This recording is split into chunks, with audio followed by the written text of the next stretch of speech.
সবকিছুই স্বাভাবিক। তারপর একদিন আমার মেয়ে আমাকে বলল, মা, আমার এক বন্ধু বলেছে যে একটি মন্দিরের কাছে একজন সাধু বাবা থাকেন, যিনি সব সমস্যার সমাধান করতে পারেন। তাই আমি মেয়েকে নিয়ে সেই সাধুর কাছে গেলাম।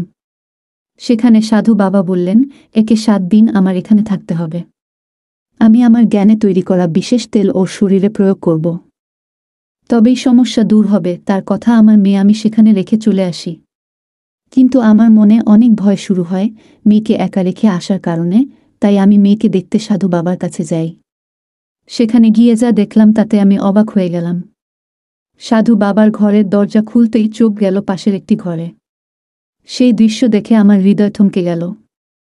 মনে হচ্ছিল যেন মাথা ঘুরে পড়ে যাব। আমার মেয়ে কিভাবে এমন কিছু করতে পারে তা বিশ্বাস হচ্ছিল না। সাধু বাবা, বন্ধুরা, আজকের গল্পটা অনেক বেশি স্পেশাল। আশা করি তোমাদের ভালো লাগবে। তাই গল্পগুলো ভালো লাগলে ভিডিওটি লাইক, শেয়ার এবং চ্যানেলটি সাবস্ক্রাইব করো। আমার নাম রুমি, আর আমার মেয়ে আমার জীবনের একমাত্র সহায়। আমার স্বামী আমার মেয়ের জন্মের কিছুদিন পরই মারা যান। তবে স্বামীর রেখে যাওয়া সম্পত্তির কারণে আমাদের অর্থের কোনো অভাব হয়নি। স্বামীর সমস্ত সম্পত্তি আমার নামে করে যাওয়ায় আমাদের জীবন বেশ সচ্ছল ছিল। স্বামীর চলে যাওয়ার পর আমি একাই আমার মেয়েকে বড় করে তুলেছি। যখন সে বিয়ের যোগ্য হয়ে উঠল, আমি তার বিয়ের আয়োজন করতে শুরু করলাম। বিয়ের প্রস্তুতির জন্য আমার শাশুড়ি ও জেঠানি গ্রামের বাড়ি থেকে এসে সাহায্য করলেন, যার ফলে মেয়ের বিয়েটা খুব সুন্দরভাবে সম্পন্ন হয়। তখন আমি খুবই খুশি ছিলাম যে মেয়ের বিয়ের সমস্ত দায়িত্ব ঠিকঠাকভাবে শেষ হয়েছে। বিয়ের কিছু রীতিনীতি বাকি ছিল, আর আমি সব আত্মীয়-স্বজনদের বিয়েতে আমন্ত্রণ জানিয়েছিলাম। সবাই আমার সাথে অত্যন্ত ভালো ব্যবহার করেছেন, কখনো কোনো সমস্যা তৈরি হয়নি। তবে বিয়ের পরে আমার মেয়েকে সেখানে একা রেখে আসতে আমার মন কিছুতেই স্থির হচ্ছিল না। তাকে একা রেখে আসা যেন ঠিকঠাক মনে হচ্ছিল না। তাই আমি আবার ফিরে গেলাম মেয়ের কাছে। সেখানে পৌঁছে যা দেখলাম তাতে আমার মাটি যেন পায়ের তলা থেকে সরে গেল। আমার স্বামীর অনুপস্থিতি যেন আমার জীবনে তেমন কোনো শূন্যতা তৈরি করেনি। চারপাশের সবাই নিজের মতো করে আমাকে সহায়তা করছিল। তাদের এই ভালোবাসা ও সহযোগিতায় আমার চোখে জল এসে গেল। আমার মনে হচ্ছিল, যদি আজ আমার স্বামী বেঁচে থাকতেন তাহলে মেয়ের বিয়েতে কতটাই না খুশি হতেন। কিছু দিনের মধ্যেই আমার মেয়ের বিয়ে ধুমধাম করে সম্পন্ন হল। সে তার শ্বশুর বাড়ি চলে গেল। বিদায়ের সময় আমি খুব কেঁদেছিলাম, কারণ সে ছিল আমার স্বামীর শেষ স্মৃতি। কিন্তু মেয়েরা তো একদিন না একদিন শ্বশুরবাড়ি চলে যায়। তাই আমি মেয়ের সুখী জীবনের জন্য ঈশ্বরের কাছে প্রার্থনা করলাম। সবকিছু মিটে যাওয়ায় আমার মনে এক শান্তি এলো। আমি ভগবানের কাছে কৃতজ্ঞ ছিলাম যে তিনি আমার মেয়েকে ভালো একটি পরিবার দিয়েছেন। পরের দিন হল ঘরে বসে আমি মেয়ের স্মৃতিতে অশ্রুসিক্ত হচ্ছিলাম। এই পৃথিবীর নিয়মটাই অদ্ভুত। সারা জীবন নিজের হাতে বড় করে তোলার পর মেয়েকে একদিন অন্য কেউ এসে নিজের ঘরে নিয়ে যায়। কাঁদতে কাঁদতে যখন মনে একটু হালকা অনুভব করছিলাম, তখন পাশের ঘর থেকে আমার ফোনের ঘণ্টি বাজতে লাগল। মেয়ের চলে যাওয়ার পর অতিথিরাও ধীরে ধীরে বিদায় নিয়েছিল। কেবল ঘনিষ্ঠ কয়েকজন আত্মীয় ঘরে রয়ে গিয়েছিল, যারা সবাই ঘুমিয়ে পড়েছিল। কিন্তু আমি তখনও হল ঘরে একা বসেছিলাম। বিয়ের পরদিনই মেয়ের অনুপস্থিতিতে বাড়িটা একেবারে ফাঁকা ফাঁকা লাগছিল। একদিনের মধ্যেই যেন সব বদলে গেছে। ঘরে একা বসে থাকতে অস্বস্তি হচ্ছিল, তাই একটা গভীর শ্বাস নিয়ে নিজের ঘরে চলে গেলাম। কিন্তু ততক্ষণে ফোনের রিং বন্ধ হয়ে গেছে। বিছানায় শোয়ার আগে মেয়ের সুখের জন্য আবারও ভগবানের কাছে প্রার্থনা করলাম, যেন সে তার নতুন সংসারে সুখী থাকে। পরের দিন অতিথিরাও বিদায় নিল, আর আমি পুরোপুরি একা হয়ে গেলাম। আমার বাড়ির কাজের লোকের কাজ শেষ করে চলে যেত, ফলে বাড়িতে আমি একাই থাকতাম। আজ মেয়ের বিয়ের দ্বিতীয় দিন, আর গৃহপরিচারিকা কাজ দ্রুত সেরে এসে জিজ্ঞেস করল সে একটু আগে যেতে পারে কিনা। তার কাজ শেষ হয়ে যাওয়ায় তাকে অনুমতি দিলাম। কিছুক্ষণ পরে আমার জামাই মেয়েকে নিয়ে হঠাৎ বাড়িতে চলে এলো। মেয়েকে দেখে খুব খুশি হলাম, কিন্তু জামাই যখন বলল যে সে মেয়েকে আমার কাছেই রেখে যাবে, তখন আমি স্তব্ধ হয়ে গেলাম। এত শীঘ্রই সে মেয়েকে ফিরিয়ে দেবে ভাবিনি। মনে হলো হয়তো কোনো রীতি বা অনুষ্ঠান বাকি আছে, তাই তারা এসেছিল। কিন্তু জামাই বলল, আপনার মেয়ে আমাকে খুশি রাখতে পারছে না, তাই আপনি ওকে নিজের কাছেই রাখুন। এই কথা শুনে আমার লজ্জায় মাথা নত হয়ে গেল। কিভাবে কথা বলবো বা কি প্রশ্ন করব তা কিছুই বুঝতে পারছিলাম না। মেয়েও মাথা নিচু করে দাঁড়িয়েছিল। জামাই যখন মেয়েকে রেখে চলে যেতে চাইল, তখন আমি তার হাত ধরে বোঝানোর চেষ্টা করলাম। আমি বললাম, দয়া করে এমনটা করবেন না। আমি ক্ষমাপ্রার্থী যদি কোনো ভুল হয়ে থাকে। আমি ওকে বুঝিয়ে বলব। ও এখনও নতুন, সংসার জীবনের অনেক কিছুই জানে না। যদি কোনো ত্রুটি হয়ে থাকে তবে আমি আপনার কাছে ক্ষমা চাইছি। এত তাড়াতাড়ি সিদ্ধান্ত নেবেন না। দয়া করে ওকে আবার নিজের বাড়িতে নিয়ে যান। আমার মনে হচ্ছিল যদি লোকে শুনতে পায় যে বিয়ের পরের দিনই জামাই আমার মেয়েকে ছেড়ে দিয়ে গেছে, তাহলে কত কথাই না উঠবে। কিভাবে মানুষকে বোঝাবো আর তাদের প্রশ্নের কি উত্তর দেব? লোকে যদি আমার মেয়ের চরিত্র নিয়ে কিছু বলে, আমি সেটা সহ্য করতে পারব না। সত্যি কি আমার মেয়ের কোনো ভুল ছিল, নাকি জামাই আমাকে মিথ্যে কিছু বলছে, এখনো জানি না। তবে আমার কথা তার ওপর কোনো প্রভাব ফেলল না। সে আমার দিকে তাকালো না, বরং হাত ছাড়িয়ে বলল, আপনার মেয়েকে এখানেই রেখে যাব, এবং চলে গেল। তখন আমার মনে নানা প্রশ্ন জাগতে লাগল। হয়তো মেয়ে কিছু বলতে অস্বীকার করেছিল, হয়তো তাদের মধ্যে কোনো ঝগড়া হয়েছিল। চোখে জল নিয়ে মেয়ের দিকে তাকালাম, দেখলাম সেও কাঁদছে।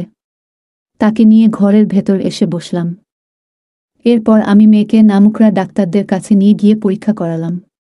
কিন্তু সব ডাক্তারই বললেন যে সে সম্পূর্ণ সুস্থ, ওর মধ্যে কোনো ত্রুটি নেই। তখনই আমি সিদ্ধান্ত নিলাম যে জামাইয়ের কাছে গিয়ে সরাসরি জিজ্ঞেস করব, যখন আমার মেয়ে সম্পূর্ণ সুস্থ, তাহলে আপনি এমন অভিযোগ কেন তুললেন? মেয়েকে বললাম, আমি এখনই এর উত্তর খুঁজে বের করব। আমি ভাবছিলাম যে জামাইয়ের কাছে প্রশ্ন করবই। আমার কথা শুনে মেয়ে বেশ ভয় পেয়ে গেল এবং তার হাত কাঁপতে লাগল। সে বলল, মা প্লিজ, তুমি ওকে কিছু বলো না। কে জানে ও তোমার কথা শুনবে কি না। যদি রাগ করে আমাকে ছেড়ে চলে যায় বা অন্য কিছু করে বসে। মেয়ের কথা শুনে আমার মন আরও জটিলতায় ভরে উঠল। আমি লক্ষ্য করছিলাম এই বিষয়ে কথা বলার সময় মেয়ে চোখ সরিয়ে কথা বলে, যা আমার কাছে অদ্ভুত লাগছিল। কিন্তু মেয়ের জন্য সব কিছু চুপচাপ সহ্য করছিলাম। আমার মন তখন দ্বিধায় ছিল, কার ভুল আর কার কথা সত্যি। সত্যটা জানা আমার জন্য সহজ ছিল না, তবে তাড়াহুড়ো করে কিছু সিদ্ধান্ত নেওয়া ঠিক হবে না। কিছুক্ষণ পর আমরা গাড়িতে উঠে বাড়ির পথে রওনা দিলাম, কিন্তু সেই প্রশ্নগুলো মাথায় ঘুরতেই থাকল। মনে হচ্ছিল এমন কিছু হয়তো আছে যা আমি এখনো বুঝে উঠতে পারিনি। হয়তো জামাই মেয়েকে পছন্দ করে না এবং অন্য কাউকে পছন্দ করে। তাই সে আমার মেয়েকে দোষ দিচ্ছে, নাকি সত্যিই আমার মেয়ের মধ্যেই কোনো ভুল আছে? এইসব চিন্তা আমাকে আচ্ছন্ন করে রেখেছিল। এইসব ভাবতে ভাবতেই কখন যে আমরা বাড়ি পৌঁছলাম টের পাইনি। কিছুক্ষণ পর মেয়ে নিজের ঘরে চলে গেল। রাতের খাবার শেষে সে আমার জন্য চা বানিয়ে এনে আবার নিজের ঘরে চলে গেল। কিছুক্ষণ পর সে শান্ত কণ্ঠে আমার কাছে এসে বলল, মা, আমার এক বান্ধবী বলেছে গ্রামের বাইরে এক মন্দিরের পাশে একজন সাধুবাবা থাকেন, যিনি সব সমস্যার সমাধান করতে পারেন। যদি সেখানে যাই হয়তো কিছু সমাধান মিলবে। মেয়ের কথা শুনে অবাক হলাম। বললাম, ঠিক আছে, তুই যদি তাই চাস তবে আমরা সেখানে যাব। ভাবলাম, যদি সত্যিই সেই সাধুবাবার কাছে কোনো সমাধান থাকে, তবে হয়তো মেয়ের জীবন আবারও সুন্দর হয়ে উঠবে। আমার সম্মতি পাওয়ামাত্রই মেয়ে যেন তাড়াহুড়ো করে প্রস্তুত হয়ে গেল। তার এমন তাড়াতাড়ি দেখে একটু অবাক হলেও বেশি মনোযোগ দিলাম না।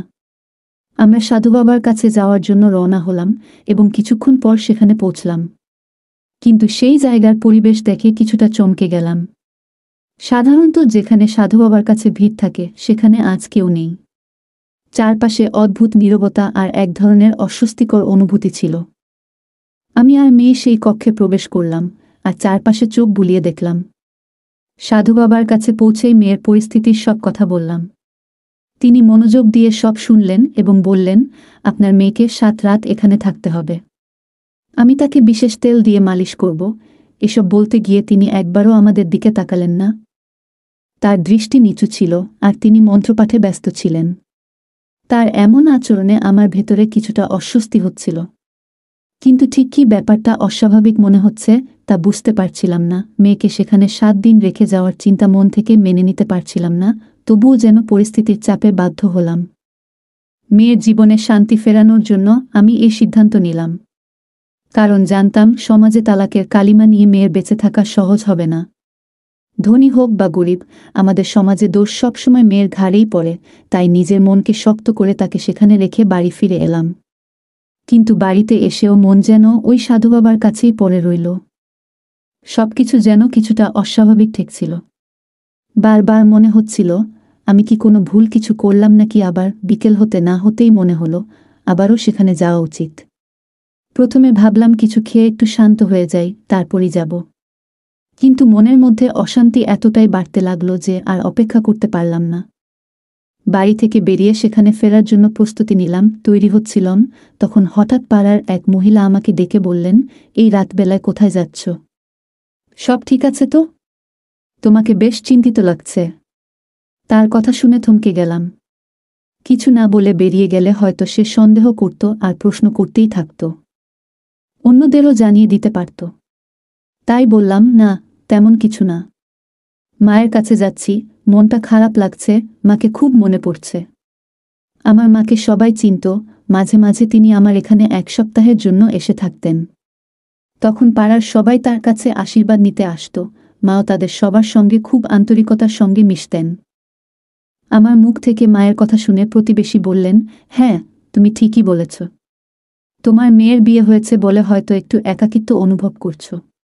বলে তিনি আমার পাশে এসে দাঁড়ালেন এবং নানা বিষয়ে কথা বলতে শুরু করলেন। কিন্তু তখন তার সঙ্গে কথা বলার কোনো ইচ্ছাই ছিল না। আমার মন ছিল শুধু মেয়েকে নিয়ে। ভাবছিলাম কত ভেবেচিন্তে মেয়ের জন্য এই সম্পর্ক ঠিক করেছিলাম যাতে সে সুখে থাকে। কিন্তু কে জানতো এমন পরিস্থিতি তৈরি হবে। প্রতিবেশী তখনও নানা বিষয়ে কথা বলেই যাচ্ছিলেন, কিন্তু আমার মন সেখানে ছিল না। শুধু চাইছিলাম কোনোভাবে তার থেকে মুক্তি পেতে।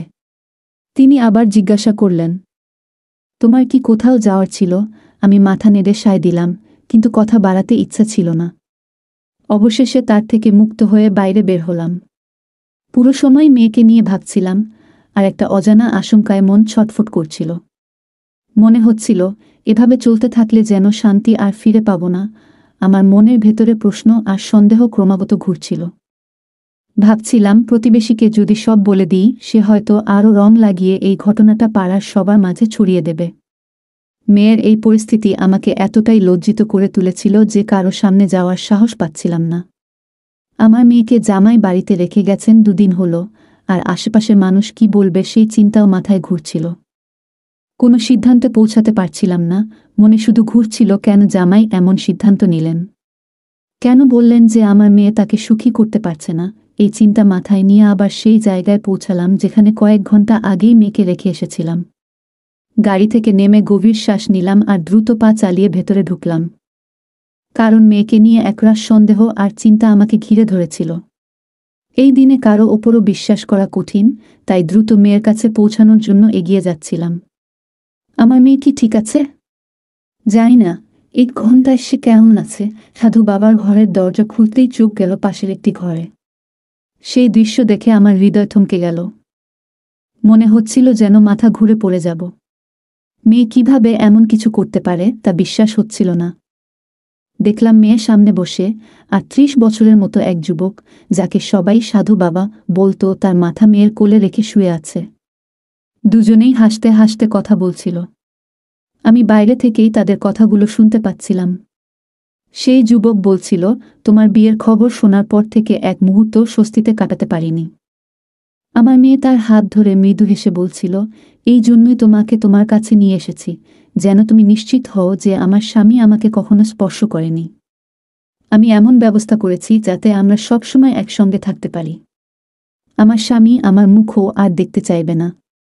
মেয়ে শান্তভাবে তার হাত ধরে কথা বলছিল, এবং আমার ভেতরটা ক্রমশ পুড়ে যাচ্ছিল। এতদিন আমি জামাইকে ভুল বুঝছিলাম, আসল দোষটা যে মেয়ের তা জানতে পেরে নিজেই হতবাক হয়ে গেলাম। তাদের কথাগুলো আর সহ্য করতে পারছিলাম না, তাই রাগের মাথায় দরজা ঠেলে খুলে দিলাম।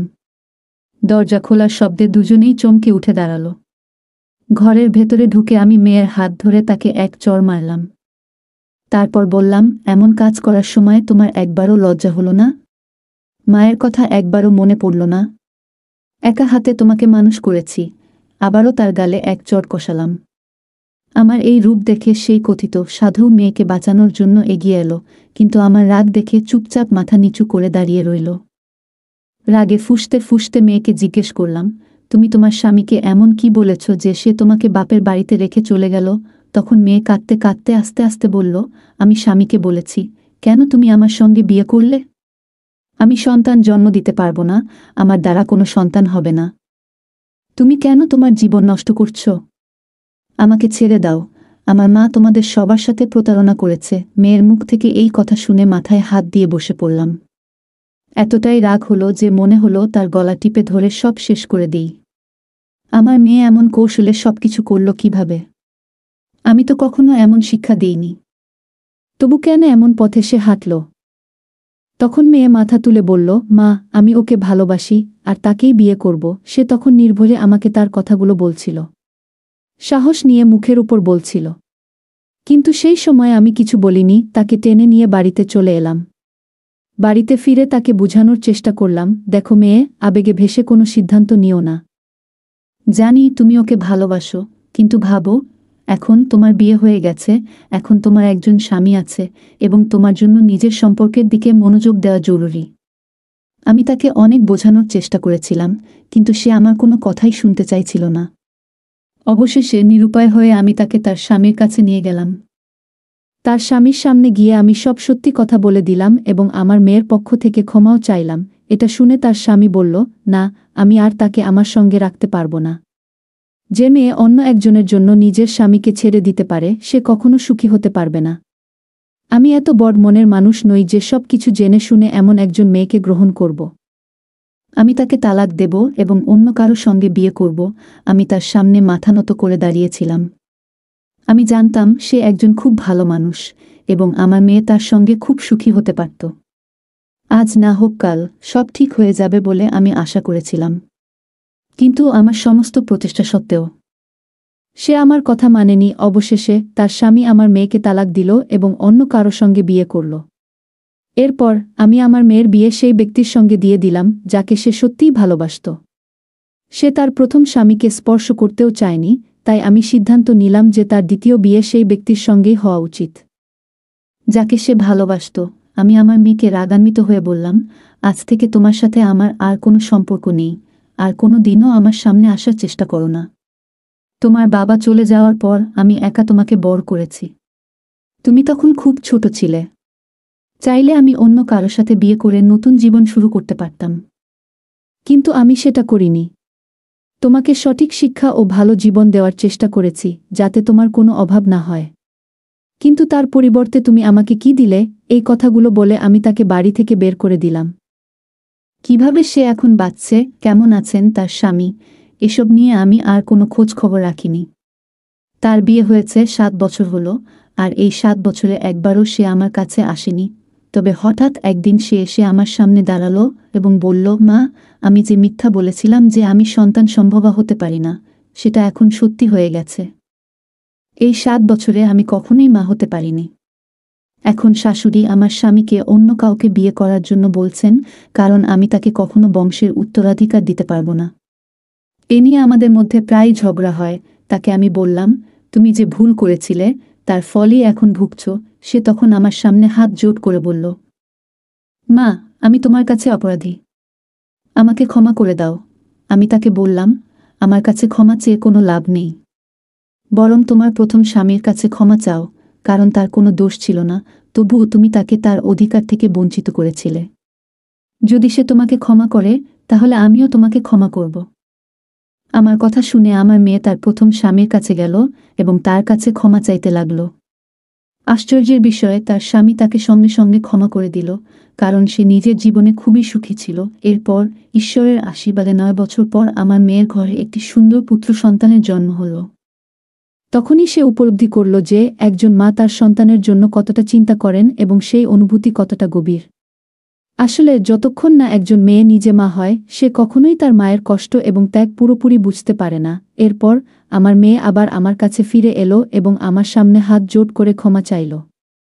তখন আমি তাকে মন থেকে ক্ষমা করে দিলাম। গল্পের মেয়েটি আবেগপ্রবণ হয়ে প্রথমবারের মতো প্রেমের প্রতি টান অনুভব করে, যা তাকে স্বামী ও পরিবারের দায়িত্ব থেকে বিচ্যুত করে। আবেগপ্রবণ হয়ে মুহূর্তের সিদ্ধান্ত নেওয়ার ফলে জীবনে কিভাবে সমস্যার সৃষ্টি হতে পারে তা এই গল্পে স্পষ্টভাবে প্রতিফলিত হয়।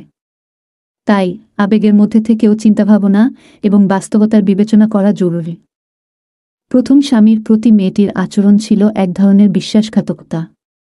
এই ঘটনাটি আমাদের শেখায় যে যে সম্পর্কের ভিত্তি বিশ্বাস ও শ্রদ্ধার ওপর দাঁড়িয়ে থাকে সেখানে একবার বিশ্বাসঘাতকতা ঘটলে তা পুনরুদ্ধার করা অত্যন্ত কঠিন। এটি বোঝায় যে সঠিক ও আন্তরিক সম্পর্ক বজায় রাখা কতটা গুরুত্বপূর্ণ। মেয়েটির প্রথম স্বামী তাকে ক্ষমা করার মধ্যে যে মহানুভবতা দেখিয়েছিল তা আমাদের শেখায় যে ক্ষমার মাধ্যমে মানসিক শান্তি এবং সুখ পাওয়া যায়। ক্ষমা না করলে মানুষ নিজের মনে দুঃখ ও বিদ্বেষ বহন করে চলে। ক্ষমার শক্তি শুধুমাত্র নিজেকেই নয়, অপরপক্ষকেও শান্তি দিতে পারে। গল্পে মেয়েটির মা তার সন্তানকে সব রকম ত্যাগ স্বীকার করে বট করেছিলেন, কিন্তু মেয়েটি তা তখন উপলব্ধি করেনি। কিন্তু নিজে মা হওয়ার পর সে উপলব্ধি করল একজন মা কিভাবে তার সন্তানের সুখ দুঃখ নিয়ে চিন্তা করেন। এই শিক্ষা আমাদের বোঝায় যে যতক্ষণ না কেউ নিজে সেই অভিজ্ঞতা লাভ করে ততক্ষণ সে অন্যের ত্যাগ ও কষ্ট পুরোপুরি বুঝতে পারে না। গল্পের শেষে মায়ের ক্ষমা এবং মেয়ের সঙ্গে পুনর্মিলন আমাদের শেখায় যে সত্যিকারের ভালোবাসা কখনো দূরত্ব মেনে নেয় না।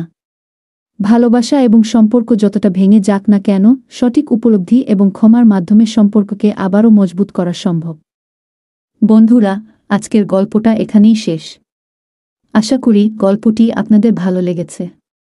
যদি গল্পটি আপনার হৃদয় ছুঁয়ে যায় তাহলে অবশ্যই লাইক করতে ভুলবেন না।